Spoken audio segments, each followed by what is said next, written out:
Hello and thanks for joining us for this WTTW News special. I'm Brandis Friedman. Here's what we're looking at.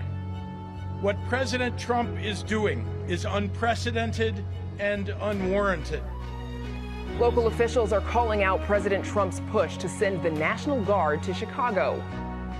Next should be Chicago because, as you all know, Chicago's a killing field. And while the president calls Chicago a killing field, we delve into what the statistics actually show. Tonight, the latest in our focus on police and policing in Chicago. This month's edition of our ongoing project comes at a critical time as the President of the United States calls out crime in Chicago, despite data showing it's dropping. Governor J.B. Pritzker sounded the alarm today about President Donald Trump's threats to deploy federal troops to Chicago. Trump did hedge on the timing today, but is adamant the city needs federal action. Pritzker, along with Mayor Brandon Johnson and a plethora of local leaders, gathered to dismiss Trump's latest pledge to combat crime as a cover for an unconstitutional federal overreach. This is not about fighting crime. This is about Donald Trump searching for any justification to deploy the military in a blue city, in a blue state, to try and intimidate his political rivals. We believe that you don't solve crime by sending in the military. We are being targeted because of who we are as a city more than anything else. Our Heather Sharon was at that afternoon news conference, and she joins us now from downtown. Heather, so Governor J.B. Pritzker, we know, had some very strong words for the president. What did he tell him? Well, he said it clearly and unambiguously to the president. Chicago neither wants nor requires the assistance of the National Guard in fighting crime. And in fact, Governor J.B. Pritzker, in the strongest possible language, sounded an alarm about American democracy, as we heard, saying that this was nothing but an attempt by the president to punish his political foes. And of course, he has targeted Chicago repeatedly, dating all the way back to 2016, and has shown no sign of letting up. Pretty strong show of force behind the governor and the mayor there, Heather. Every Democrat elected, lots of clergy as well. Pritzker, he told reporters that Illinois officials are determined to do everything possible to stop the deployment of soldiers. But what can he do to actually stop that deployment if the president should give the order? So there's not really anything the governor can do. He told reporters that the president has the authority under federal law to federalize the National Guard and send it to Chicago. However, at the same time, he raised the specter of legal action, saying that Illinois would do everything possible to keep its citizens safe from essentially a military occupation. However, Attorney General Kwame Rule acknowledged that there's not really a plan to file a preemptive lawsuit because it's not clear what specific law the president will invoke or exactly how the state can combat that in court. And Heather, if the president does deploy the National Guard, what are state and local officials? How would they respond, and what would they tell residents to do? Well, I asked Mayor Johnson exactly that question, telling him that I had heard from Chicagoans who are really worried that the presence of the National Guard in Chicago could disrupt their lives, their ability to go to school, to take the CTA, to go to work. And he didn't have any specifics to offer, saying only that the city and the state had joined forces to put their arms around all residents of Chicago. But the governor, he painted a bleak picture if this deployment happens, saying that this will be a difficult time, and if necessary, he called on people to protest peacefully, while at the same time warning governors of other states not to allow their National Guards to be deployed to Illinois, and saying that he would be taking names if anyone violated the rights of who he called his people. Okay, Heather Sharon in downtown Chicago for us. Thank you. Thank you, Brandis. And you can read Heather's full story on our website. It's all at WTTW.com/news. And up next, we'll dig more into the city's crime data to see what it actually shows and explore how public dollars are being spent to enhance public safety. WTTW News coverage of policing and police reform. is supported by the Joyce Foundation.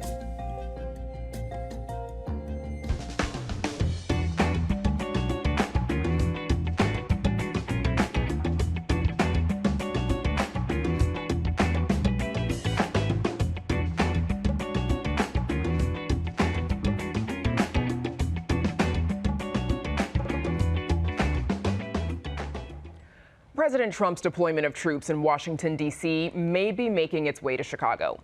He's threatening to deploy the National Guard here, saying crime is out of control and that he doesn't believe reports that violence is down, despite statistics to the contrary. Here to talk about what we really know about crime trends, as well as the most effective ways to spend public funds to increase public safety, we're joined by Aaron Gottlieb, who runs the Resource Allocation Lab, which studies the best ways to deploy public resources to affect public safety. He's an associate professor at the University of Chicago.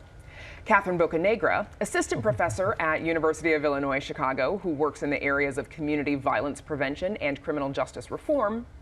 David Olson, a Loyola University Chicago professor of criminal justice and criminology, who is co-director of Loyola's Interdisciplinary Center for Criminal Justice Research.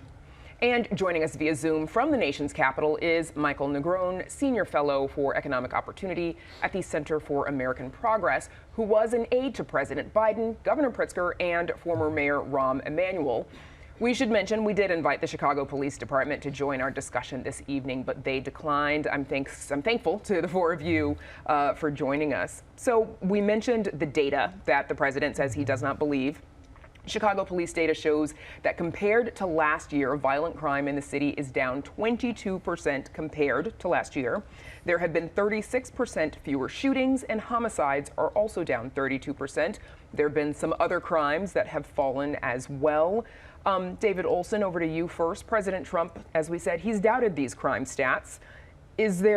How do you make the case? How does one make the case that, for Chicago being in a state of emergency to warrant the deployment of troops that he is calling for?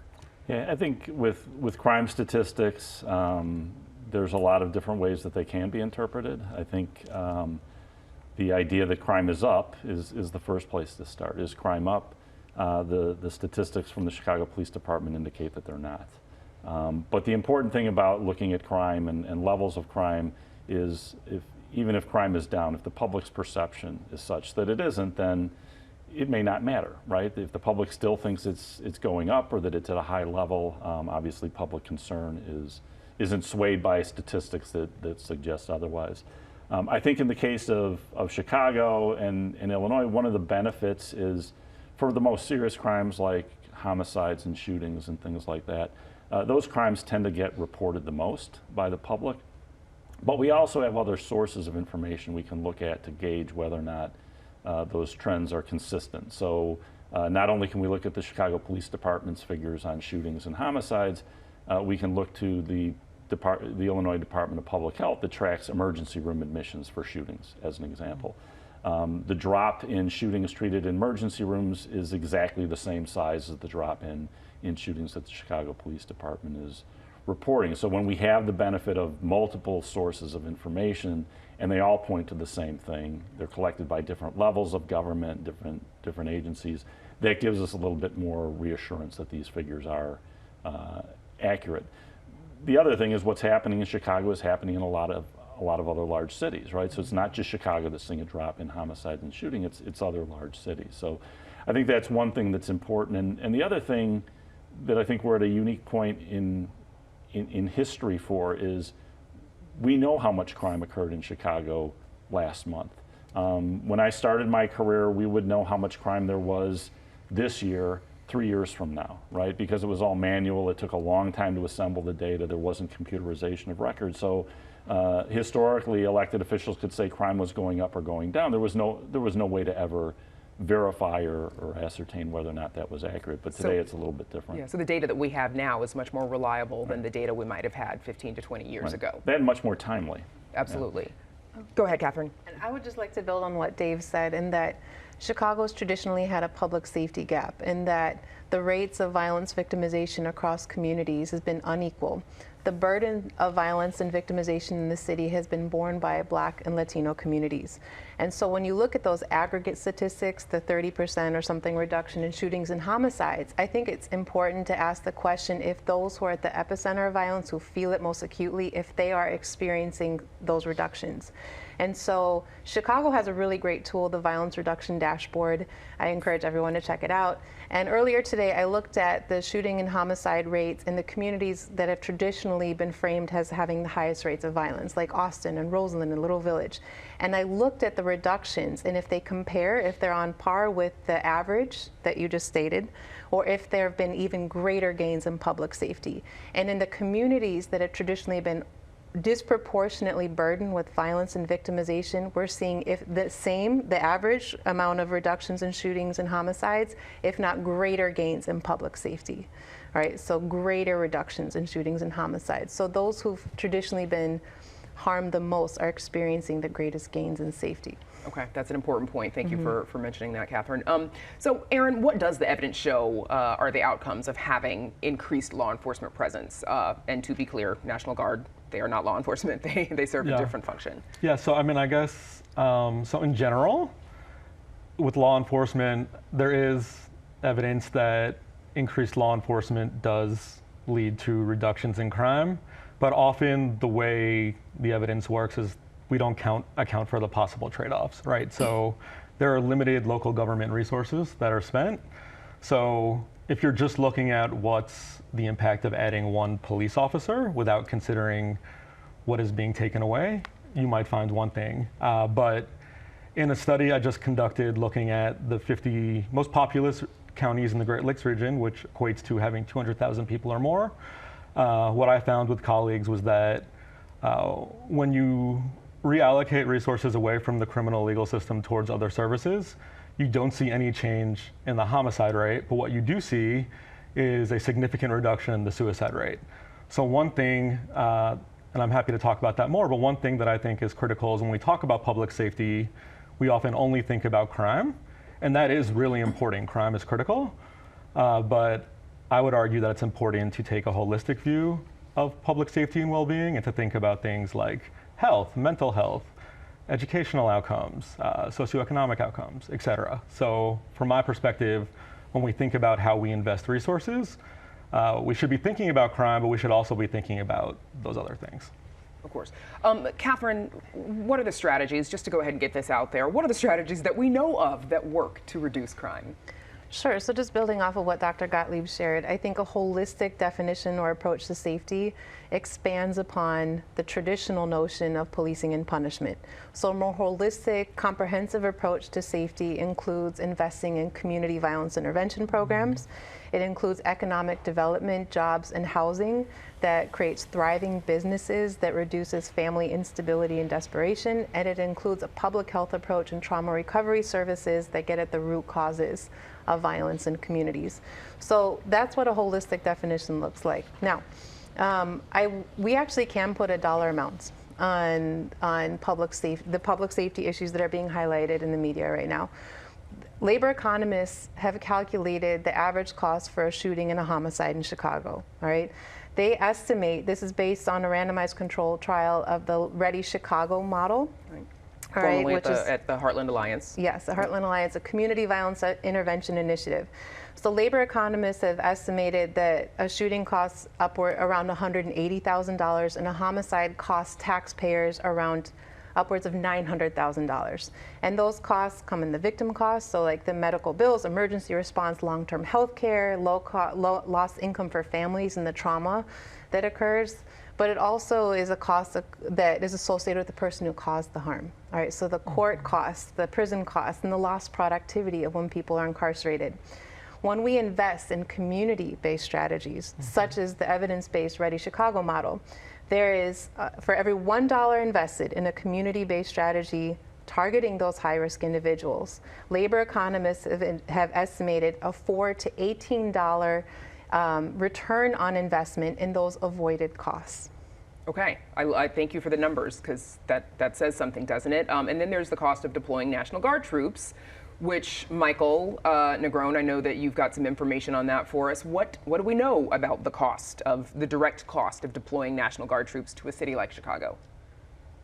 Well, we have a laboratory in Washington, D.C. right now, and we had a similar deployment to Los Angeles earlier this year. And there's, I think there's two important things when we think about economic development and a strong economy, and that's business community, consumers. They look for a public safety, of course, which we're talking about here, but also stability and predictability in policy making. And what the administration is doing right now is not going to contribute to public safety based on what we've seen in Washington, where we have a police officer, or the National Guardsmen in the tourist areas in the National Mall, in Georgetown by the Nationals Park, which is a baseball stadium, and not in the communities where there's actually a crime issue. And then while that's happening, business foot traffic, so retailers are reporting less foot traffic. Restaurant reservations are quite down. Were quite down in the first week. They've started to rebound a bit this week as it was restaurant week this past week. But we're seeing some early bad indicators of business activity. And the cost of this, well, we don't yet know the cost in Washington. The 60-day deployment in the state of California in Los Angeles, that was 5,000 National Guardsmen for 60 days. It was more than $130 million, which is a big public expenditure for something that, according to Governor Newsom, they released some information as well as a study by the University of California, Merced. They found that attendance at work was down 3% since the deployment, that the combination of the deployment to LA as well as other immigration policies is set to shrink the California economy by about $300 billion. That's about 5% of the California economy. And so if we look at Washington, D.C., where folks have been deterred from going to restaurants and going to retailers, you look at the effects in California, it's not really looking like a good use of public money given the economic impacts. People like certainty, businesses like certainty, and if the president is talking about deploying soldiers to a major American city for an undetermined amount of time and not being clear how those soldiers are going to interact with the population, a lot of people are going to just decide to skip out on coming into the city for a meal or for a show. There may be conventions, business trade groups that decide to not do a convention or to cancel the convention because they're uncertain about whether the commute or the travel is going to be easy, or they're going to be demonstrations. And so this is just creating a good bit of uncertainty for the business community and for consumers, and that's just not a good recipe for the economic success of a city. And it doesn't really justify what could end up being hundreds of millions of dollars at the beginning in taxpayer cost, let alone if this becomes just a new way of doing business where we're looking at 3 years of this, then you're talking about billions or tens of billions. Of course, and it sounds like, as you're saying, there's, of course, the direct cost of deploying soldiers, guardsmen and women, but then there's also the indirect cost and the impact that it has on businesses around the area and in the city. But, we mentioned earlier in the show the president referring to the city of Chicago as a, quote, killing field. Here's a little bit more of what the president said about Chicago in the Oval Office today. Next should be Chicago, because as you all know, Chicago is a killing field right now. And they don't acknowledge it. And they say, we don't need him, freedom, freedom. He's a dictator, he's a dictator. A lot of people are saying maybe we like a dictator. I don't like a dictator. I'm not a dictator. I'm a man with great common sense, and I'm a smart person. David Olson, about crime statistics and trends in their calculation, how accurate a picture does that data give to the complexity of crime in the city of Chicago? I think it doesn't always give a good sense of the nature of crime. The crime that we're most fixated on, obviously, is the most serious crime. That's homicide. It's also the best measured. It's also the measure that we have the most confidence is accurate. But most crime is not violent, right? Most crime is minor crime, oftentimes not even resulting in people calling the police because it's not serious, right? There's no injury, there's no threat. So I think the challenge is that from the public standpoint, there's only one type of crime they ever hear about, right? It's the most serious, it's what is the headlines.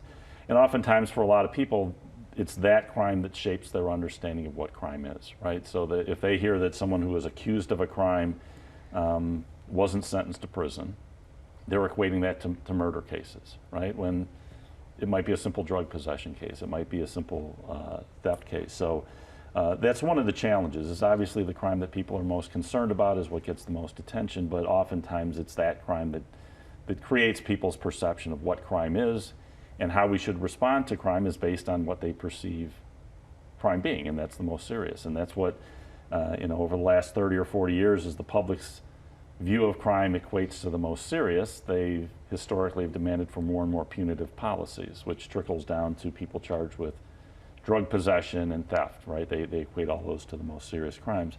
I think at least in Illinois and a number of other states, over the last 15 to 20 years, we've really started to better understand, one, what is the nature of crime and what is the most effective response to it. The things that Catherine described are the things that occur outside of the justice system that may be much more efficient a use of resources. And we've seen that in Illinois, that we're relying less on prison in Illinois as a response to crime. And it's not just a Chicago approach or the former state's attorney's approach, Kim Foxx. It's across Illinois that prosecutors are using prison less. Why? Because they realize that prison for someone charged with drug possession and theft isn't efficient. It's a lot of money, and it doesn't address the problem. And that's been a big shift. It's taken a couple, 2-3 decades to get to that point for law enforcement officials to start to shift their thinking. Aaron, should officials be completely, or considering a completely different funding model to approach public safety, and what would that look like? So that's a great question. So I think right now we've done things a certain way basically forever. For a long time, and, forever, yes. And the way we've approached addressing crime has been through punishment and through policing. I do think that there's increasingly good evidence that we'd be well served reallocating some of those resources to the types of community investments that Catherine is talking about. I do think that's a process that will take a lot of time, and it's something that we need to go about incrementally because we also need the infrastructure in place to make sure that those investments are successful. But right now, we certainly, the amount we're investing in the traditional forms of public safety are just exponentially greater than the amount we're investing in these community investments. Michael Negron, do you think the political will to do something like that even exists? Well, I think it's clear that it doesn't exist under this administration at the moment. This is an administration that has frozen more than $150 million in community violence intervention grants. And it's doing this at a time when it just passed a budget bill that will cut more than $1 trillion to Medicaid and to SNAP programs across the country. And so this is an administration that has not been making the types of investments that we've been talking about on this panel. And in fact, it has been taking an axe, a chainsaw, if you talk to Elon Musk, to the safety net that really undergirds all of this and is really a starting point. And so when you talk about perception, it is true that things can always be better when it comes to violence reduction. But we've seen enough progress that tourism in 2024 was the highest it had been since 2019. The Chicago area continues to be the top market for corporate and headquarters relocations. So there are things that are happening with this economy that are going well. And it's a suspect time in the name of public safety to be taking measures that, based on what we're seeing elsewhere, are actually going to undermine the economy. And that just means less revenue to support the types of public safety investments that we really need that will help prevent crime. Catherine, we've got less than a minute left. You gave us a lot of numbers earlier showing that even in the communities that typically experience the most crime, even they are sharing the crime reduction that the city is seeing on the average. How significant is that, given the city's long-standing battle with crime? I think it's incredibly significant. Now, I know listening to this newscast right now, there is a family that's been impacted by violence. So I want to make sure that when I talk about reductions, it's not overlooking the people who have been impacted, who are currently impacted, and the ripple effects in their community. But the fact that we are seeing reductions is inspiring hope and renewal and recovery in the communities that for so long have been overlooked. That is where I'm going to leave it because I think that's the best place that we can leave it, is that there is hope, obviously work to be done still. And thanks to the four of you, for studying this important work. Aaron Gottlieb, Catherine Bocanegra, David Olson, and Michael Negron. Thanks, everyone. Thank you. Thank you. And we're back to wrap things up right after this. Chicago Tonight is made possible in part by the Alexandra and John Nichols family, the Jim and Kay Mabey family, the Polk Brothers Foundation, and the support of these donors.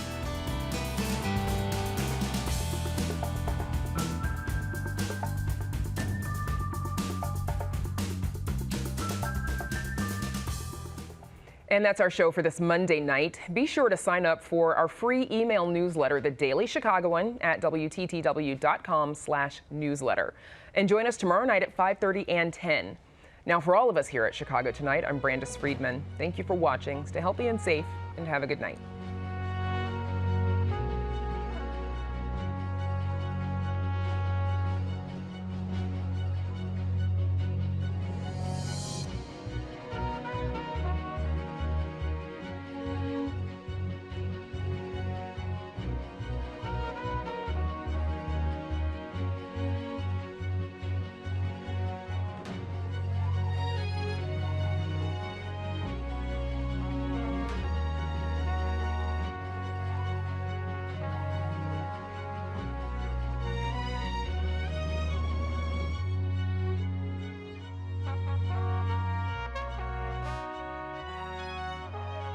Closed captioning is made possible by Robert A. Clifford and Clifford Law Offices, a personal injury law firm working to preserve the dignity and rights of all individuals.